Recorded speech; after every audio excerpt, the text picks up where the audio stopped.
Hi. Welcome to the Undergraduate Minority Recruitment Program Multicultural Perspectives Hangout. My name is William, and I'm a rising sophomore at Harvard College. I hail from the sunny and warm city of Santa Cruz, California, and I'll be calling Courier House my home for the next 3 years. I'm most likely going to be studying history and literature and government. And one of the few things I'm involved on campus is student government. Um, before all the we're all student coordinators here at the UMRP. Before we all introduce ourselves, I want to quickly give you an overview of what the UMRP is if you've never heard of it. The UMRP is basically a branch of the admissions office staffed by current students, and the program helps to expand the diversity of incoming classes by encouraging minority students to consider applying to Harvard College. We answer any questions you may have about the application process, student life, extracurriculars, or anything else you might be curious about. So we're happy to be here, and let's introduce ourselves down the line, starting with Caesar. Hey guys, I'm Caesar. I'm from Morris County, New Jersey. I am a rising sophomore. I think I'm going to study or concentrate in, which is our fancy word for major, economics or applied math, and I will be in Lowell House next year. Hi, my name is Kaylin. I'm a rising sophomore studying psychology from Canton, Michigan, and I'll be living in Elliott House next year. Hi everyone, my name is Sarah Cole. I am a rising senior here studying education and American society. I am living in Forsheimer House, and I am from Kansas City, Missouri. Awesome. So feel free to ask us. If you guys haven't noticed, on the right bar, there's a question and answer bar, so feel free to submit any questions you might have during the Hangout. Be sure to upvote, and we'll try to answer as many questions as we can to help you better understand what Harvard is and demystify some of the admissions process or anything else you might be curious about. So to get started, I'm just gonna ask a question by Ashley Noby, and her question is, what types of multicultural clubs are there, and what are their main events? Sarah, do you want to start us off? Sure. So this past year, I was the president of the Black Students Association. So I've had, obviously, the opportunity to work with that organization, but also to work with a lot of other cultural groups. And I think oftentimes the missions of the cultural groups will vary slightly, but usually they're really just there to build community amongst the people who share that same culture, that background, and also to allow opportunities for other students on the campus to be able to learn about that culture. So a lot of times we'll have social events where we just have food or something like that, just a study break. And we also have award ceremonies, especially for our seniors, but we also have educational events. So in years past, we've had events that look at different issues such as mass incarceration or things like that that are affecting our communities. But in addition to different like racial or ethnic cultural groups, there are also religious cultural groups and things like that. So you really have a diverse mixture, and the types of events they have really reflect the types of groups that exist. Caesar, do you want to talk about the Latino community at Harvard? I'd love to, William. I'm actually in Fuerza Latina, which is the Pan-Latino cultural group on campus. And so we do a lot of work, and we really just provide a home, for people that are from Latino backgrounds and just people that want to learn about us, So it really has become a little bit of a smaller home within Harvard for me. I made a lot of great friends. One of our greatest, most prominent, I guess, events of the year is called Presencia Latina, which is a cultural showcase of all different kinds of dances, songs, performances that basically present Latin American culture. And so I got to dance with some other people in my group. We had to learn salsa, everything from bachata, and even some more informal things like reggaeton, and it was just really great to showcase our culture to Harvard College. Yeah, and along those lines, in terms of the Asian American community, there are so many Asian American student groups, and I think echoing along what everyone else has said, cultural groups have made makes up such a huge part of the campus's social life and contributes so many events. from dances to awareness, speaker panels, and advocacy events. And you can really see that. And there are cool performance groups as well. There's an Asian American dance troupe, which holds a yearly show. So you can see cultural groups range in size. Transitioning to the next question, we have a question by Cameron Carter, and they ask, how comfortable do you feel as an African American student at Harvard? And maybe going off of that, what is it like being a student of color on campus, and how much does that affect your experience? And I guess whoever wants to chime in. Yeah, I can start.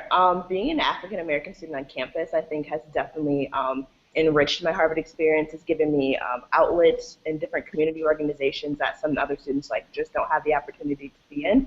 For example, I'm a part of the Black Christian Fellowship. In my first week here, during the activities fair that we have at the beginning of the semester, I found a home with the people in the Christian organization. And I just think there are certain spaces that, as an African American, that I am able to kind of go to and be involved in different activities that other students just don't have the opportunity to do so. But I've never personally felt uncomfortable on campus because of my race or felt out of place. I've always felt that Harvard has been welcoming and a very open place to diversity and to students of many different backgrounds. Yeah, I would just kind of echo that in a lot of ways. It's great being a student of color on this campus because you'll automatically kind of have a space on campus where you can automatically find a family and find a community where you feel safe and comfortable. That's definitely been, for Caitlin, she really found that family in BCF or the Black Christian Fellowship. I definitely really found that family within the Black Students Association and the Black community more broadly. But then there's also the other side of just being a Black student at Harvard, or just like freshman year, happening to be a Black woman and having roommates who weren't Black. And that's also been an incredible experience, just being able to engage with different people with different backgrounds and being able to provide them insight into my background.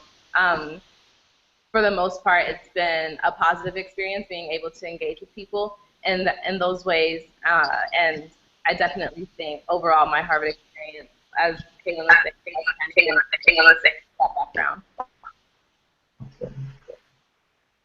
Sweet. A related question asked by Daniel has the IT campaign caused any physical harm?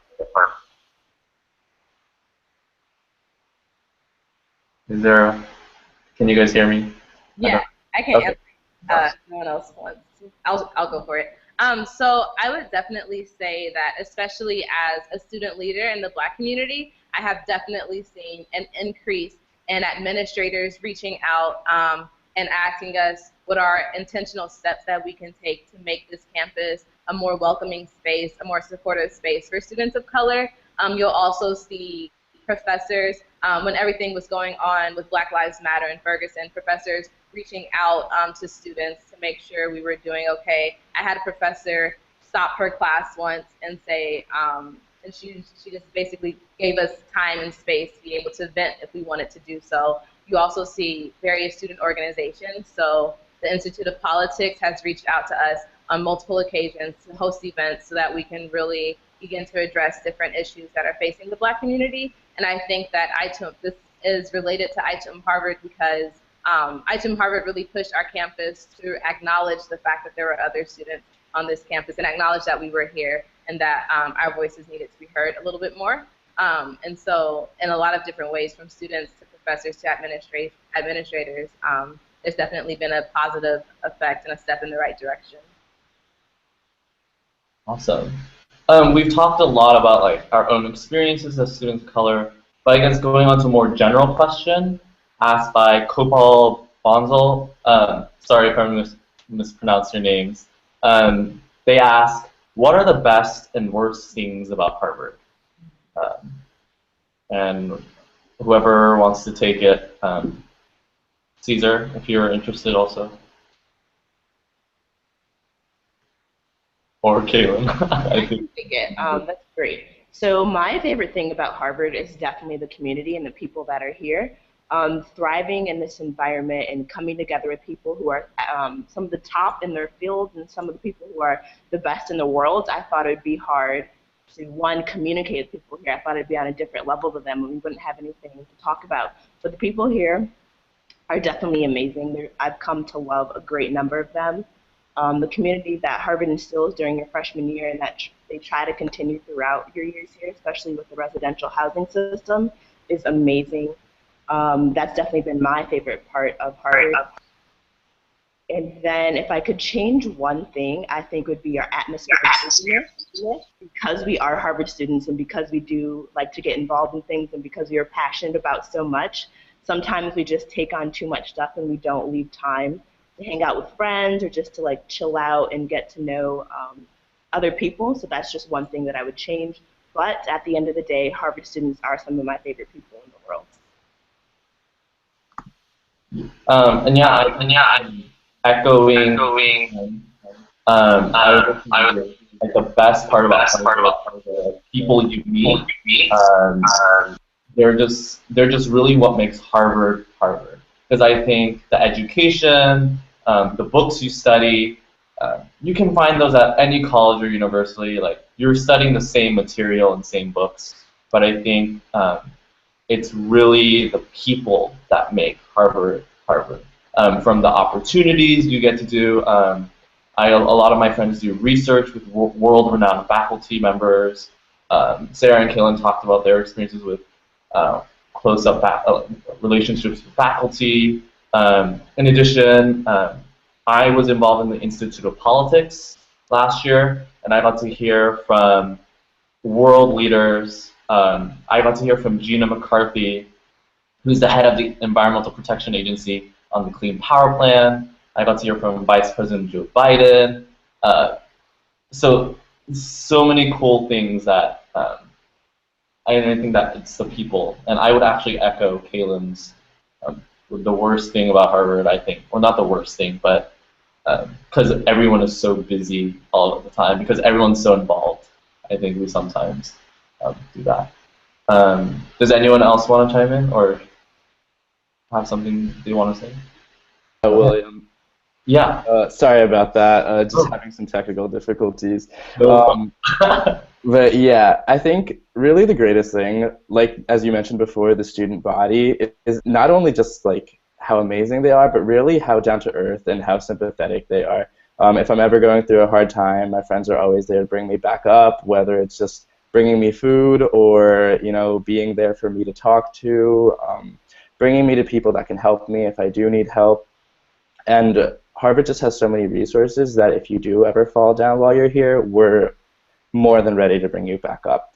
And I guess the worst thing about Harvard is that because it is a university that has so many resources, you literally can always be taking advantage of them. So it's sometimes hard to take a step back and just find time to be introspective, to really look at your life and see what it is that you are doing well and what it is that you want to improve, and just think about life a little bit more. Yeah, and Caesar, I know you have the option of choosing Harvard over Yale or Princeton, correct?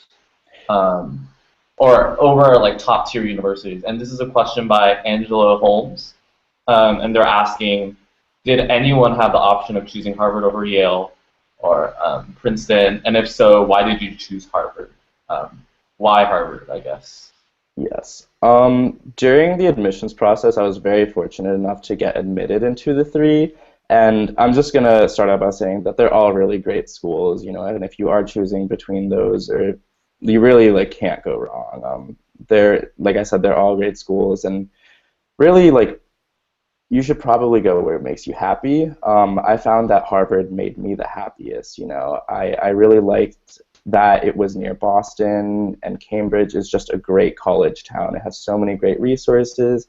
I can always go out and get food if I want to spice things up, or go into Boston and enjoy the resources that a city has. On top of that, I think Harvard is larger than the other two, and I really view that as a positive. I can access all of the graduate schools and all of their resources. You know, I'm taking a class through Harvard Business School right now, and that's just a really great opportunity that I noticed. You know, like obviously there are some concerns with like the ratio to grad students and everything, but overall I think of them as a huge resource. You know, a lot of my professors have also taught at the medical school, and I just think it's an amazing thing to be able to talk to them about the process, just to have any more questions, because they really are the leaders in their field. So Yeah. Sarah or Caitlin, did you want to say anything? Yeah, so I was in a similar position where I was choosing between a few different top tier schools. And as Caesar kind of pointed out, if you're applying to Harvard, if you're getting admitted into Harvard, then you're probably in a position where you are going to be choosing between a few different great schools. And the thing is, no matter which school you choose, you're going to receive a great education. And so what the deciding factor was for me is, at what school do I feel that I could feel most at home, and that where I could find a really great family and find genuine friends. And when I visited Harvard, I could see in the way that the students treated each other that they were just kind to each other, and that they were friendly and supportive of each other. And not only that, they were supportive of me when they asked me what other schools I was considering. They didn't try to talk me out of going to the other schools. They were like, oh, wow, you have so many great choices. And it was just a very different and refreshing approach. And I wanted to go to a school where even my classmates had my best interest in mind and were going to support me. And I really was able to see that at Harvard. And for me, that's why I chose Harvard over the other schools I was considering. Yeah. And kind of going along on this line, Cigar, and many of you have kind of like indirectly answered it, but Cigar Pateter asks, after being admitted, what surprised you about Harvard that you didn't know about from the admissions brochures and the website? I can take that. I was surprised at, we talked about it a little bit before, but the amount of resources that are available here to students. I know that it talks a lot about it in the brochures, it talks about it online, but once you get on campus and you're actually a part of the environment and you get to see resources in action, there's just so much support here. There's support from your academic advisors, your residential advisors, your peer advising fellows, which we'll talk about a little bit later. Maybe they're undergraduate students, upperclassmen who help you through your freshman year, basically getting you acclimated to the culture. And there's just so much support in them. There's a Bureau of Study Council here, which helps you with procrastination tips, studying tips. I remember I went to almost all of their sessions because I just needed to learn how to study and how to balance my time. But there's so much support here in making sure that you succeed as a student and as a person, that you're thriving in this environment. Sweet. Kind of transitioning into residential life here on campus. Catalin Mitchell asks, does Harvard have theme housing? So do one of you guys want to talk about that and how our residential house system works, and the freshman housing as well? Harvard does not have any sort of theme housing. We don't offer this because we believe it's important to get to know other kinds of people. You know, Harvard is incredibly diverse. So freshman year, you are sorted into one of 17 residential freshman dorms. And most students live within a suite, so it is a common room, and generally a double or two singles or something like that, branching off of the common room. And this is really nice, you know, because you have some privacy, but at the same time you have a larger suite and people living around you. So if you need that privacy, you can take it, but you're never really feeling lonely. On top of that, we have entryways, which are smaller subdivisions of freshman residential dorms, and these are between 14 to 40 groups of between 14 to 40 students, and they're also incredibly diverse. You know, we have the same advising, and we're all living together in the same part of the dorm.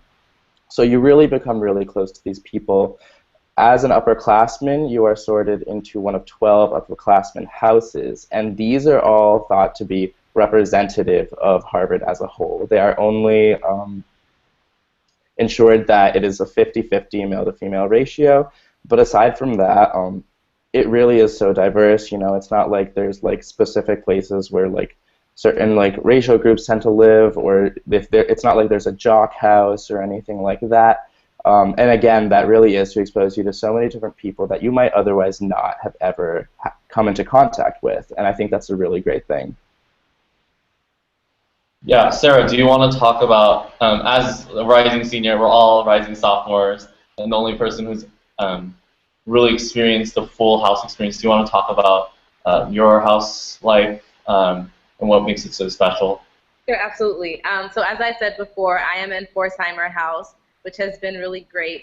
All of the houses have their own library, their own dining hall, and their own gym, but every house will also have its own like special amenity. And so like Caesar's house has a rock climbing wall. My house has a spa room where I can go and get back massages whenever I want. But in addition to that, what really makes all the houses special is that they all have a really strong sense of community. There's a house council that does a great job of planning different events. So there will be a formal dance, they'll have movie nights, they'll have study breaks, pizza nights, just different things like that, where they really provide a space and an opportunity for you to get to know the other few hundred students who are living in your house.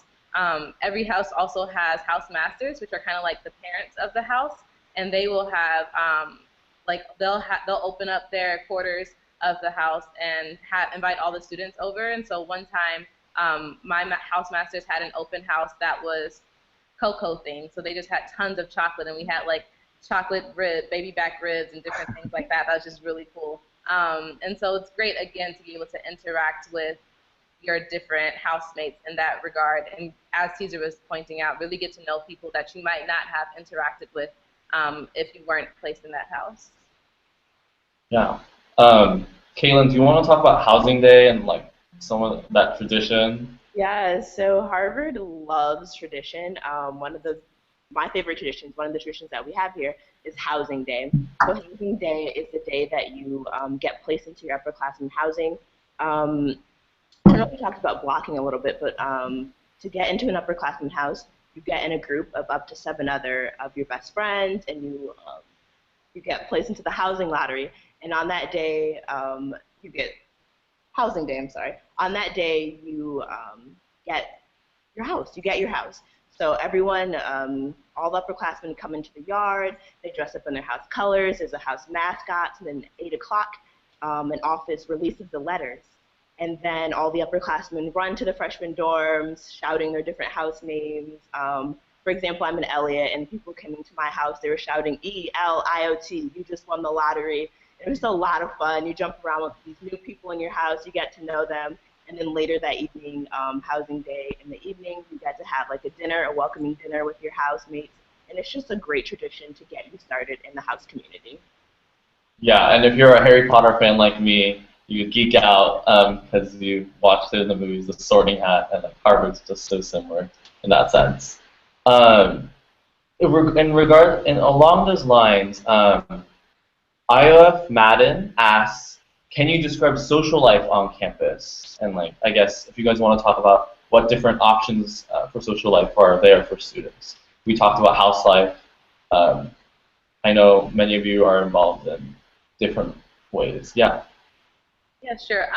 So we always like to say that there is really no one way to describe social life at Harvard. It really is whatever you want it to be. Harvard has over 450 student groups. A lot of times students really build their social lives around the different organizations that they are a part of, but that means that you have, at minimum, over 450 different ways to make your social life. So if you are someone who is really passionate about being interested in law or something like that, there are several like pre-law groups on campus, and you can really invest yourself in those types of things. Like I said before, I really invested myself in the Black Students Association. There's the cultural groups, pre-professional groups, community service groups. There's all of those different types of things. But you can also just have build a social life around the people who you meet in your class and build friendships in that way. There's some Greek life. Caesar might want to speak about that a little bit later. There's just all different types of opportunities to get involved and to have that social life. There are parties at Harvard. People sometimes think that because we're at Harvard, we might not do that, but we are college students, so that's kind of inevitable. I have found that I have definitely enjoyed the parties that I've been able to go to. There are lots of different types of parties, so you kind of have to find your corner and your space and figure out what types of parties you want to go to. But once you do that, you can absolutely have a good time on the weekends when you want to wind down. You can also not party if you want to. I definitely have spent lots of Friday nights just hanging out with friends, ordering a pizza, watching a movie, or just listening to music. Me and my friends have actually, if like a new album comes out, we'll listen to the album and like talk about each song afterwards. You know, so there's just so many different ways to have a social life, and it really just depends on what you're interested in. Caesar, do you want to talk about your involvement with your social club? Yeah, of course, William. I personally, I would like to say that I have a pretty active social life. You know, my motto is work hard, play hard, and I think a lot of my friends share that motto. So I am Rush Chair for fraternity Kappa Sigma, and Greek life on campus is very, very inclusive, and I found a solid group of guys that I mesh with very well. We also do volunteering, but the parties, they're really good. You know, I have a lot of fun. I'll invite my friends, and at the same time, I'm not just restricted to parties for my fraternity. You know, I can go to a party for the Financial Analyst Club, which is a group that I'm involved with. I can just go to a party that my friends invite me to, or just an open party that anybody is allowed to attend. And so you have really so many options, whether it's Greek life, you have final clubs, you have extracurriculars, you know, even like academic clubs, you know, they know how to party too. On the line of academics, because outside of class, we do all of these things, but let's see what questions are like what we do inside of class, because we are a college. Daniela Armas asks, does Harvard have a shopping period during which students can sample multiple classes before registering? Kaylin, do you want to take this one? Yes, so we do have a shopping period. We do not pre-register for classes. So the week before we officially decide what classes we are taking, it's dedicated to shopping different classes and learning a little bit more about the classes. You can shop as many classes as you want to. You can shop one class, two classes. But this opportunity provides you with an actual experience of the class, so you can get to know the style of the professor. You get to know what kind of assignments you're going to have. And it's just a time for you to kind of like plan out your schedule and to realize what you're signing up for. Yeah, along those lines, we have another question that's upvoted. Cigar Patadar asks, how competitive are the students at Harvard? Is the atmosphere more collaborative or cutthroat?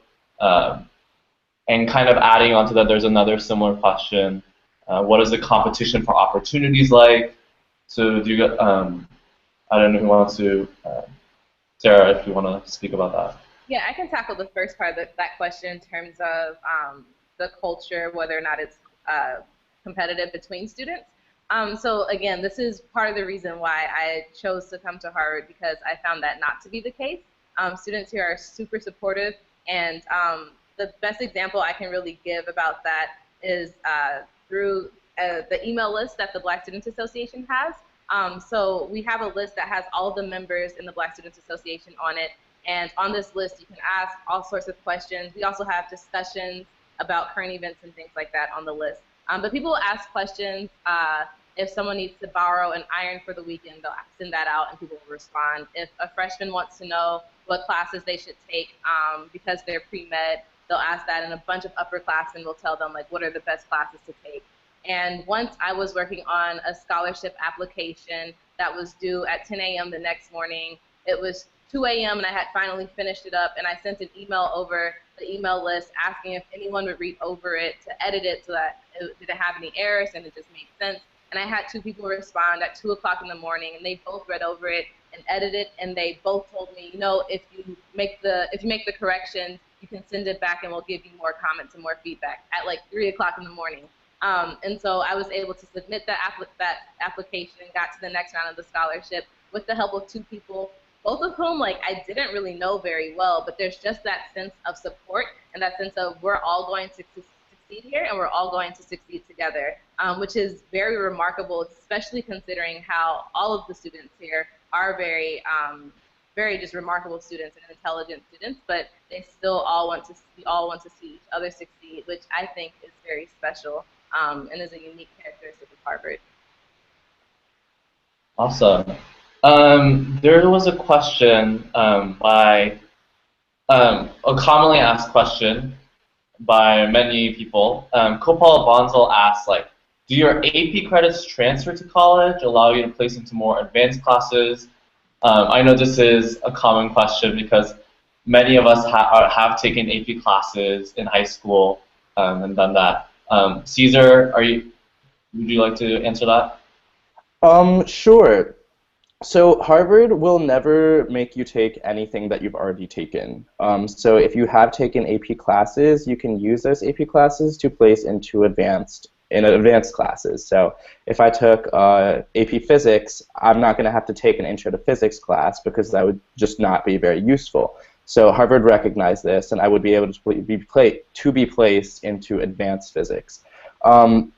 Aside from that, from your general education requirements, AP scores are not used to replace those. And general education requirements are basically just different categories that we're required to take classes in just to be well-rounded while we graduate.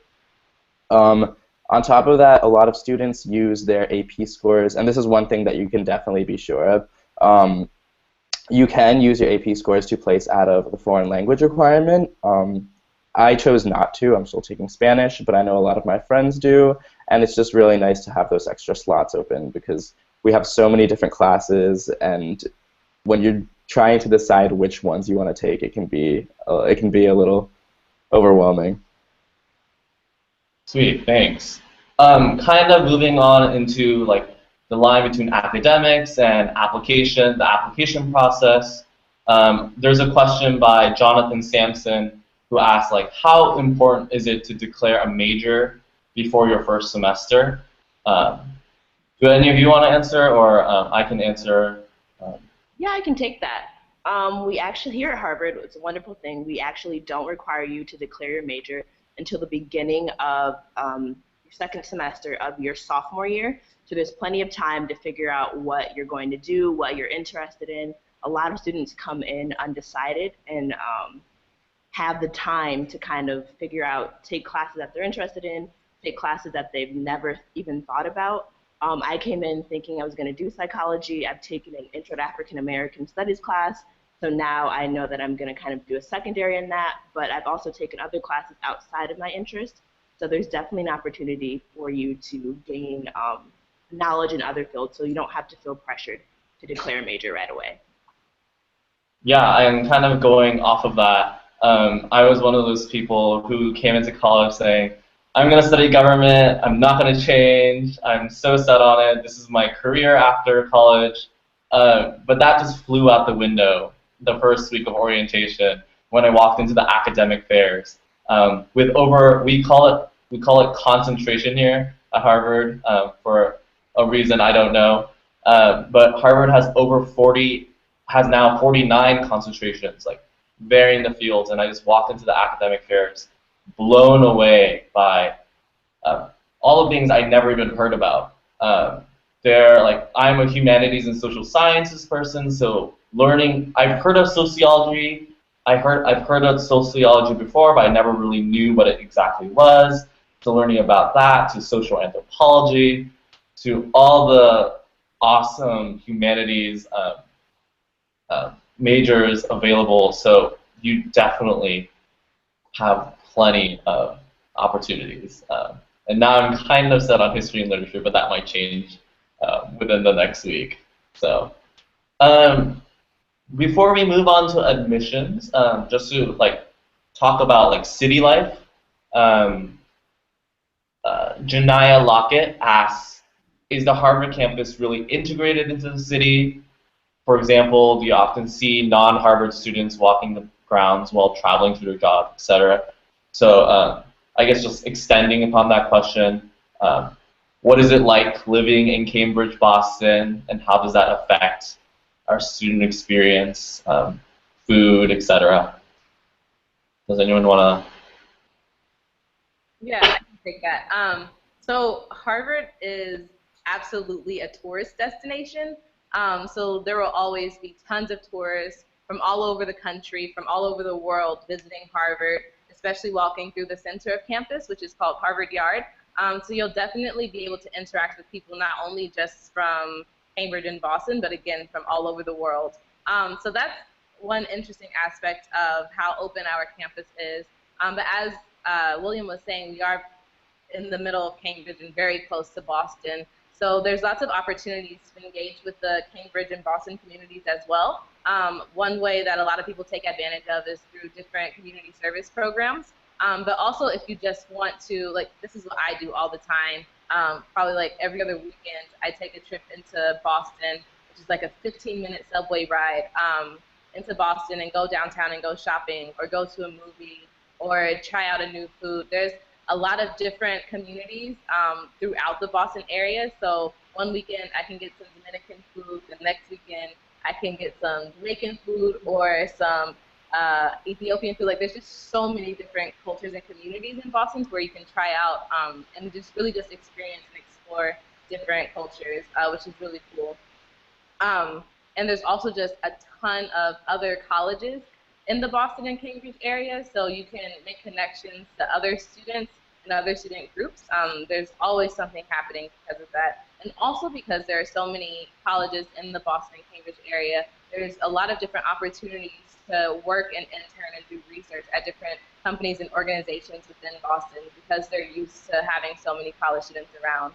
So there's also lots of opportunities to really get connected to some companies within Boston, whether it's nonprofit, for-profit, business, finance, whatever you're really interested in. There's so many opportunities to really get yourself involved in that way as well. So there's lots of different ways to engage yourself with the Boston and Cambridge community. Do any of you have anything to add about Boston, Cambridge life? I would just add that our ID cards get us free or reduced access into a lot of the museums and other attractions around campus. That is something that I have not yet taken advantage of, but that I'm looking forward to. Yeah. So moving on to what, as like rising seniors, what's pressing on your mind is like the admissions process. I can imagine. I remember being in your shoes just a year and a half ago. Wow, time flies. But I want to first answer a question. Any of you guys can take it by Mac Eider. And they ask, do standardized test scores play a huge factor in getting accepted into Harvard? And I know that's always a huge worry for students. Do any of you want to take that? I can take that, William. Sweet.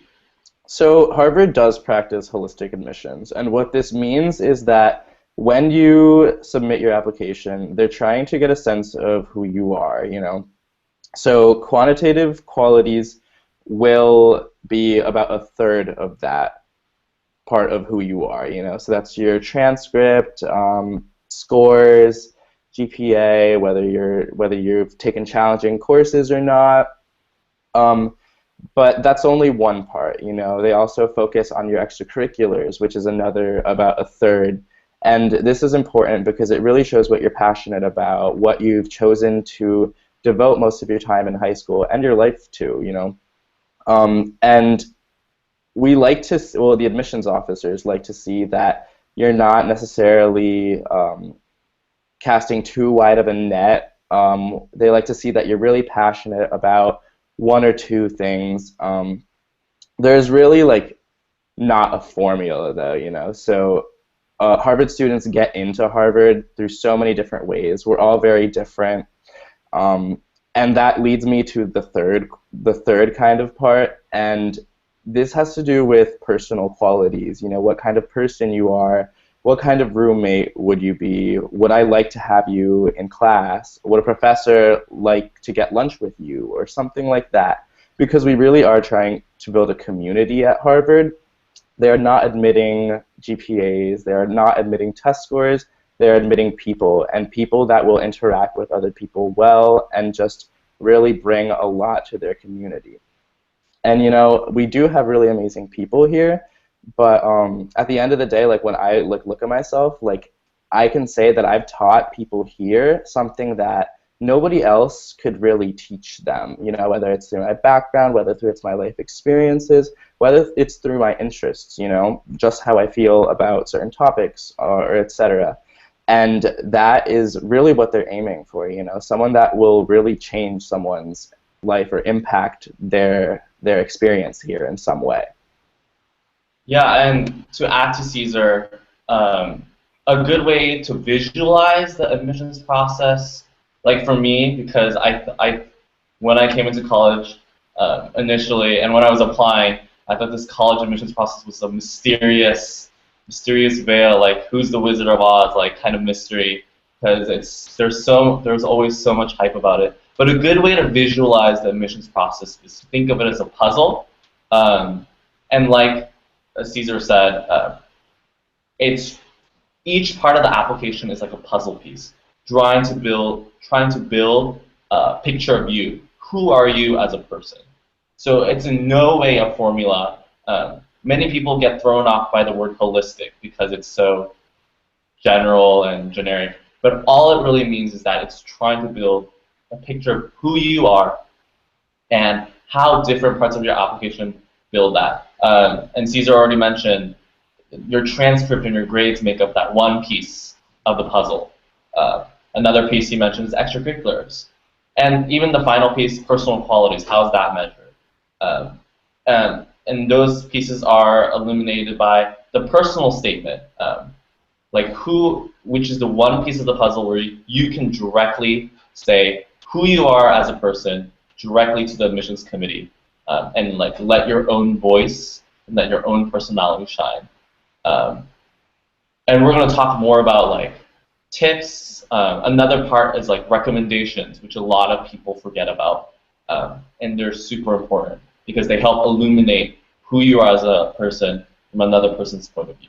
So basically, what holistic means is that it's not a formula. They're not trying to cut off any.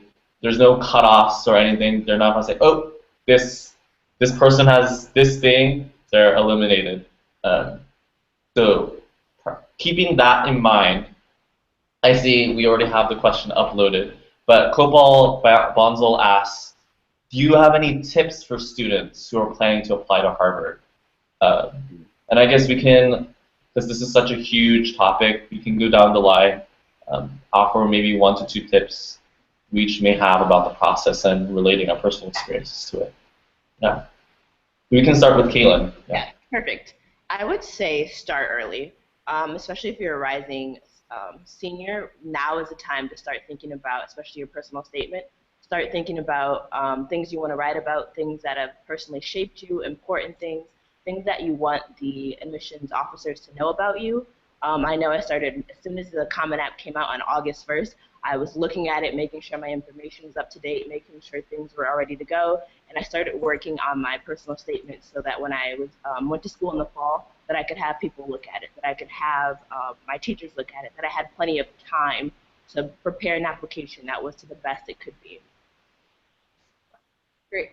So I have a couple of tips. The first, in vein with what she was saying, in starting early, make sure that you are also thinking strategically now about which teachers you would like to write your letters of recommendation. You want it to be teachers who you've not only done well in their classes, but you have also gotten to know them a little bit better. And if you don't have any teachers that you kind of know on a more personal level, then work on that the first few weeks back to school. You know, go visit them after class or before class if you can, to really try to provide them with an opportunity to know a little bit more about who you are as a person. And my other tip is, if finances are at all an issue for you, the application process can be free. So make sure you're looking for those different resources. There are fee waivers for applications. You don't have to pay the $80 to apply to Harvard if finances are a problem. You don't have to pay to take SAT tests or to send your scores to schools.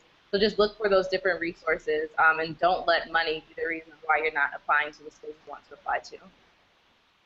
Right, so I pretty much have two main tips. The first is a little bit more specific, but just really pay a lot of attention to your personal statement. And this is really, really important because in the entire application, this is really the only chance you've got to really speak for yourself. You know, when you don't have others speaking about you or your numbers speaking about you, this is your chance to let the admissions office know, hey, this is who I am. You know, this is Caesar or whoever you are, and you know, whether they accept you, waitlist you, reject you, that I think it's really important. And that leads me to my second tip, which is really be genuine. You know, don't try to fill this kind of cookie cutter shape that you think Harvard would want, because it really doesn't exist. You know, we want really different people.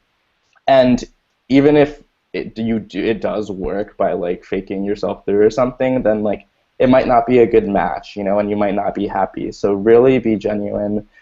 Really make sure that the type of person you are comes across in your application, and you'll get where you need to be. Yeah, along those same lines, I would definitely recommend being honest.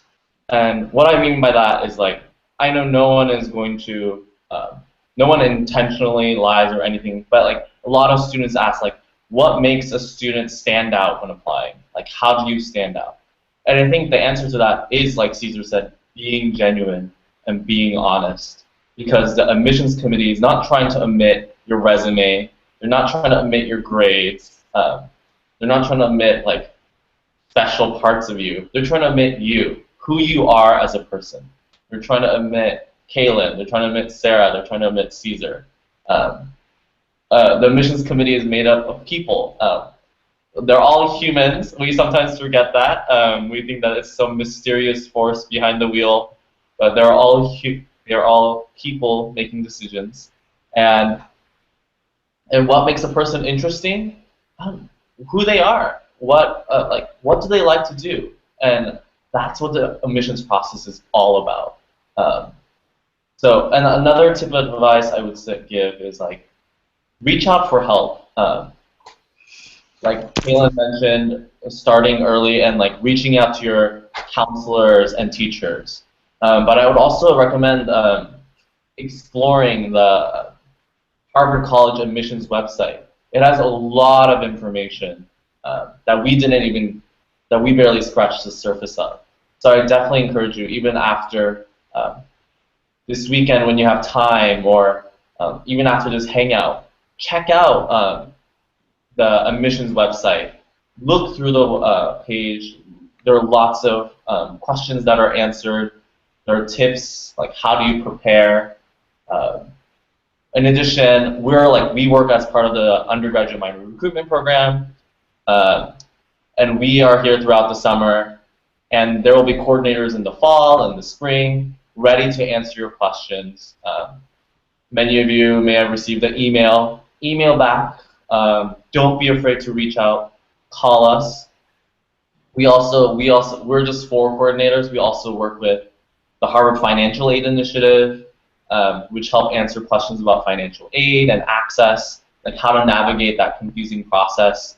And there are student coordinators who are ready to answer that. We also have the Harvard College Connection, which answers any general questions you may have about college. If you're a first-generation student, we have the Harvard First-Generation Student coordinators. So as you can see, there's so many resources here for you, just within the Harvard College branch. One thing I did when I was a senior applying, I would go to, the internet is at your hands. I would go to the College Board. The College Board has a really cool thing called Big Future, and it like allows you to search colleges and gives you information about them, and also tips on how to go through the college process. So I would definitely encourage you to keep reaching out. reaching out and looking for resources that are at your hands and taking advantage of them. And finally, I would say the last question. The last question is not the last question. Last tip I have is have fun. I think we forget this, but I'm still an 18-year-old. We're all you guys are. Many of you are in high school seniors, and don't forget to. Like throughout this admission application process, don't think of it as a stressful thing that will determine your life. Think of it as like just a fun process to get to know yourself. This time is never going to come back. Enjoy your time with your high school friends. Don't let the stress dominate. And many of them can testify, but like I never imagined myself here at Harvard. To me, it was such an impossible dream. I kind of applied half as a joke, not really thinking I would get in. The only reason I even applied was because the UMRP reached out to me in my junior year. And my family and I joked like, ha ha ha, we can print our rejection letter and say we got rejected by Harvard. And the mindset I went in with was the worst thing that can happen is a no, the worst thing, and that's it. But the alternative is something completely amazing, and it has changed my life. So I would definitely say, if you're on the line about applying, definitely apply, because the worst thing that can happen is a no. Do any of you guys have like, do any of you guys want to talk about your doubts or fears during the admissions process to help? If any of you guys want to volunteer, if any. I know personally, I just like kept trying not to think about it. I was like, maybe if I don't think about it, it'll just go away.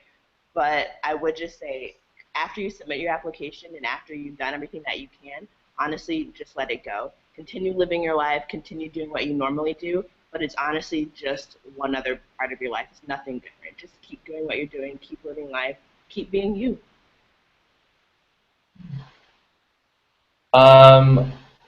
One of our last questions that we have time for in this session, I'm trying to find it, but the question was, what are your plans to do?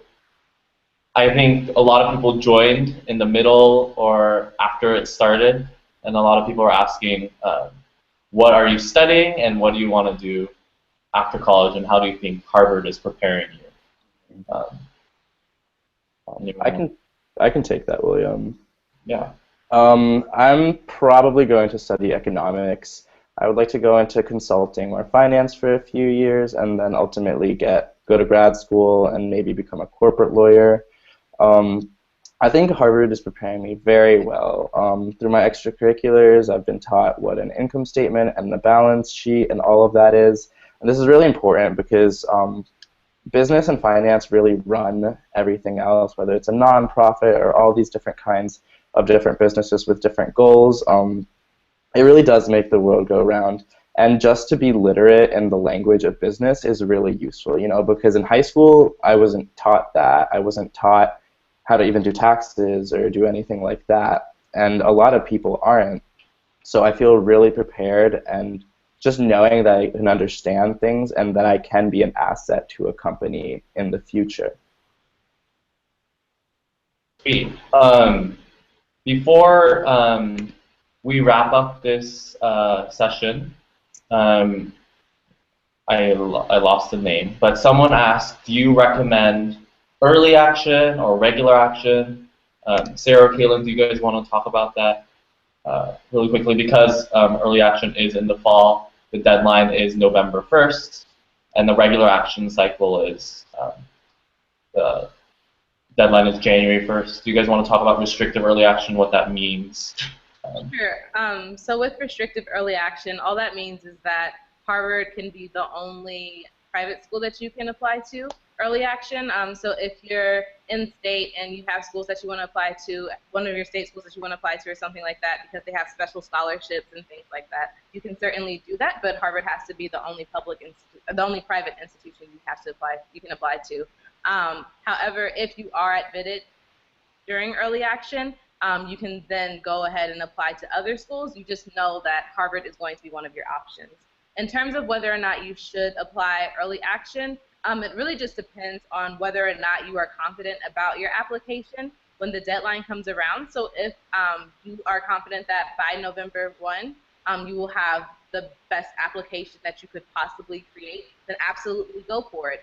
Because if you're admitted early action, then that means you would have been admitted regular decision. However, if you feel that you could benefit from a couple more months of working on your application, perfecting your essay, maybe you have some extracurriculars or something that you think would really improve your application, if you can add them on there, then absolutely take those 2 more months and wait until the regular decision deadline, because at the end of the day, you want to be able to present all the schools that you're applying to with the best application possible, and to give you the best chance of getting into the schools that you're looking at. So I would generally say that you can usually benefit from more time, but it's obviously up to however confident you feel when you're applying to your schools. Yeah, and there's no difference. Like if you're accepted in early action, you would have been accepted in regular action. But we are out of time. I know there are so many questions that we didn't get asked, that we didn't get to answer. We hope we really enjoyed this time. I know that, but with all these questions, we would be happy to answer them. I'm gonna share our email. Our email is umrp@fas.harvard.edu. So to say that again, umrp@fas.harvard.edu. You can also find us on the website. Please email us your questions. We are ready to answer them, and we're happy to answer them. Or if you prefer a phone call with one of us, call us at 617-495-1514.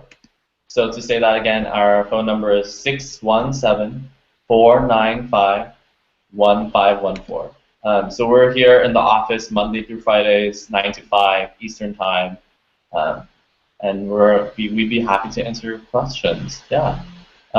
Thank you so much for joining us. We're really excited to continue talking to you after. My name is William, so if you need to ask us, Sarah, Liz, hello, Kaylin, and then Caesar. Bye, guys. So we're here. Thanks so much, guys. Yeah. Bye. Great week.